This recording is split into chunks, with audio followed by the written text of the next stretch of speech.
we want to decongest Accra, and so we want to create a new city around the airport that will absorb some of the population from Accra.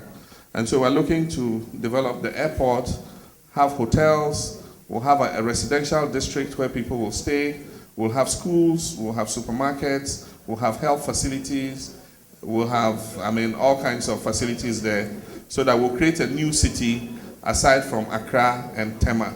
And that will help to soak up part of the pressure. We're looking to build a new modern rail line between Accra and the new airport city so that they can carry traffic very fast between those two cities.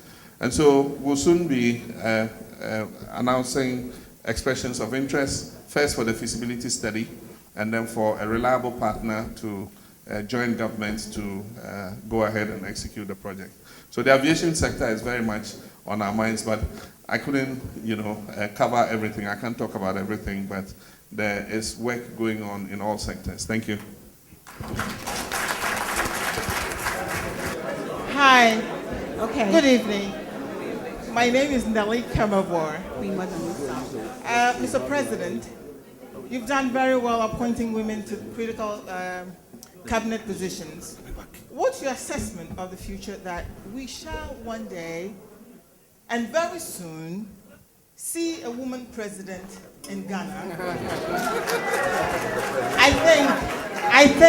I am privileged to have lived this long to see a first female president in Africa, and that is Liberia. Thank you very much. That's her president. Liberia. Oh, Liberia. Okay. Hello, Mr. President. My name is Habiba from Medina.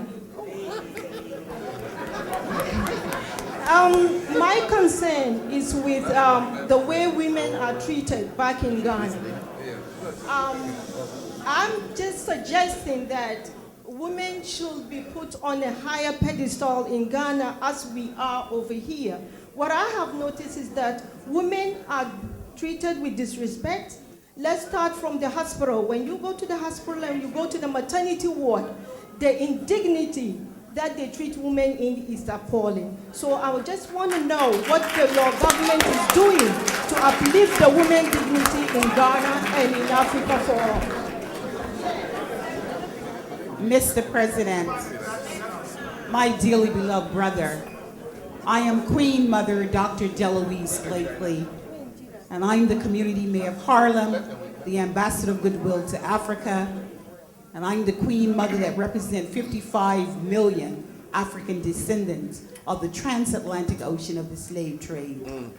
As the Queen Mother, before President Barack Obama came to the Cape Coast, I spent 3 days in the dungeons, as we call it, to our ancestors.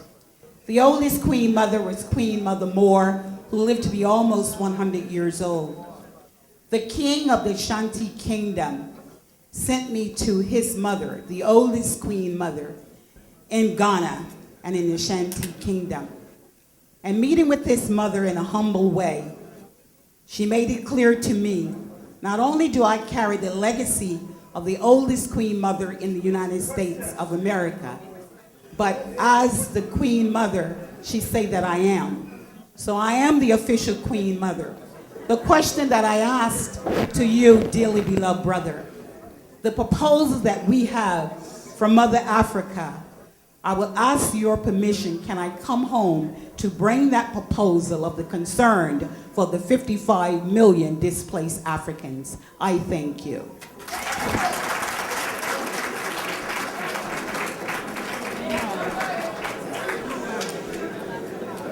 My name is Mrs. Christiana Slim. Your Excellency. Silence, please. Silence, please. It's a need.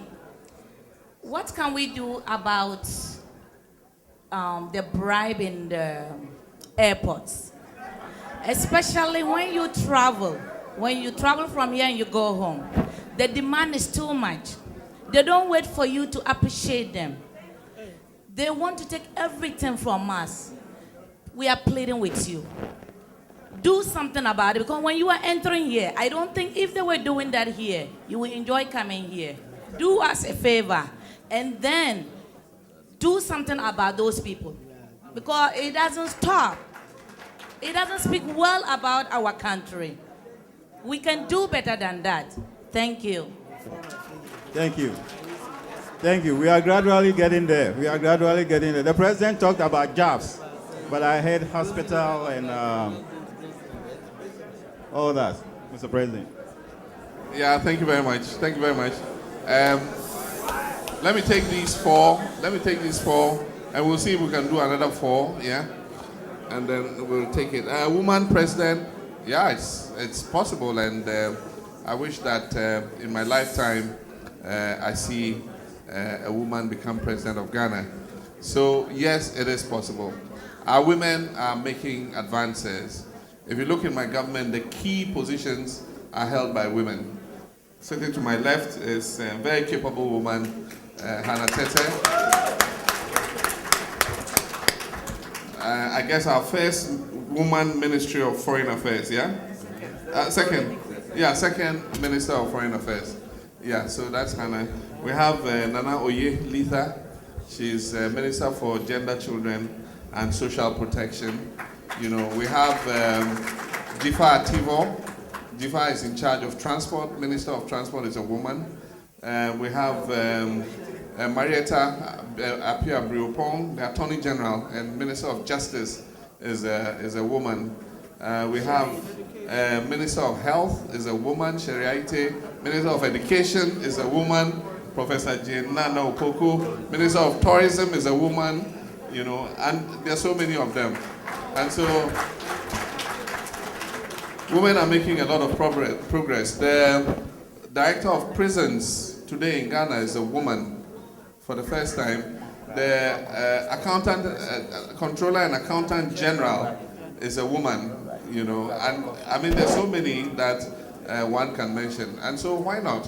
Why can't they be president of Ghana? They will be, and it might happen in our lifetime. Africans in the diaspora, indeed Ghana is the country that recognizes our diaspora more than anybody else, and that is because Ghana was at the core of the transatlantic slave trade. Our forefathers, our mothers were taken away forcibly and carried across the oceans and used as slave labor to build the new world.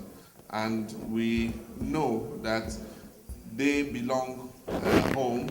And so even though they find themselves in foreign lands, we recognize that Africa is their motherland. And so Ghana is still the only country in Africa that has passed a right of abode law for Africans in the diaspora. And Africans in the diaspora who want to come back home are free to come and apply for citizenship in Ghana. Corruption is a canker that occupies the top of the agenda for my government.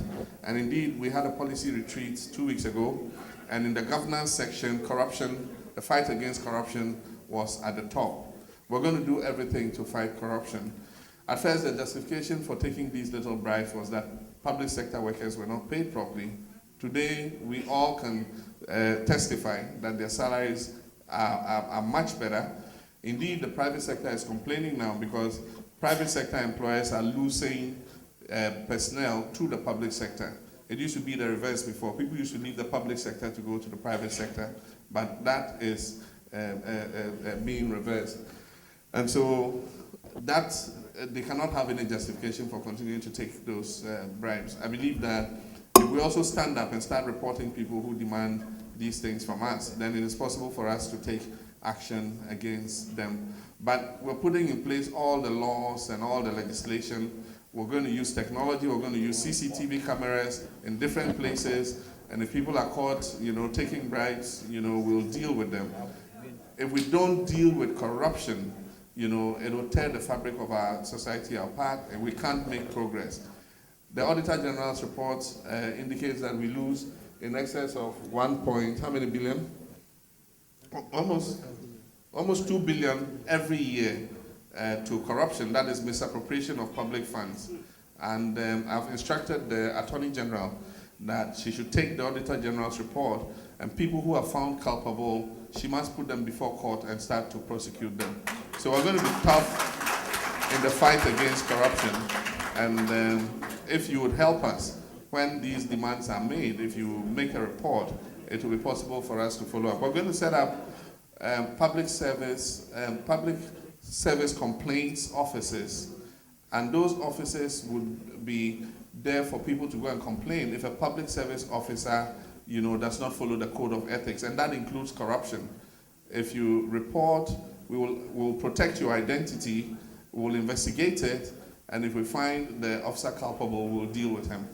And so there will be public service complaints offices set up around the country, and if you encounter any of such problems, not only to do with bribes, but you were treated shabbily, for one reason or the other, we will investigate it and we'll deal with those issues appropriately. Thank you. Good evening, Mr. President. Mr. President, my question is as simple as ABC. All of us here import cars to Ghana. We export cars or we send cars to Ghana.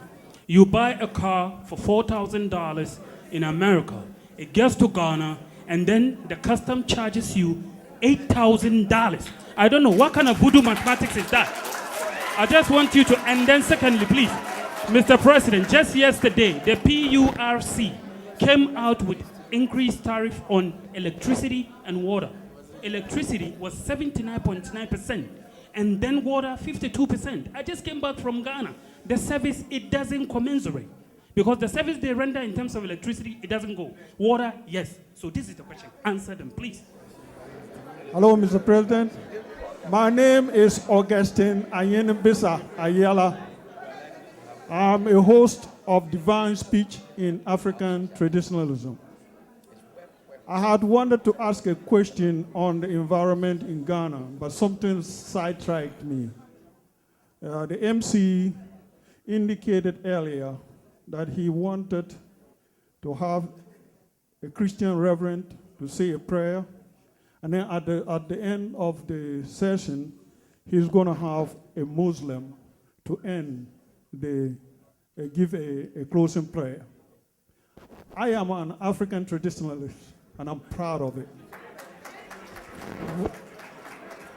Why would we have an occasion like this without an African traditionalist saying a prayer? Furthermore, we have Christian holidays in Ghana. We have an Islamic holiday in Ghana. When are the traditionalists going to get their day of observance? All right. Thank you. Thank you. Hello. Thank you. Mr. President. Silence, please. Silence, please. Silence, please. Yeah. Thank you very much, Mr. President. Quiet, quiet, quiet. Yeah. My name is Solomon Mensah, and I have to give you to Mr. President. I never knew you have such a great sense of humor. You hardly get president with that cool touch to it. But here's my question. I think there's a huge business sense to be made about health tourism. And in your speech, you did mention that we need to have a very diversified economy, given that our traditional sources of income is inadequate. I would want you to look at Ghana, position Ghana for healthcare tourism. I had a great opportunity to do my MBA at Duke, and one of the cases that I did was on health sector tourism, and it is awesome. There's tremendous opportunity that Ghana could extract, given all the governmental inputs and the fact that Ghana has a huge brand image or brand equity international. Please look into this. This is not the time to expound policy at this forum, but this is something I would like you to look into. Thank you very much.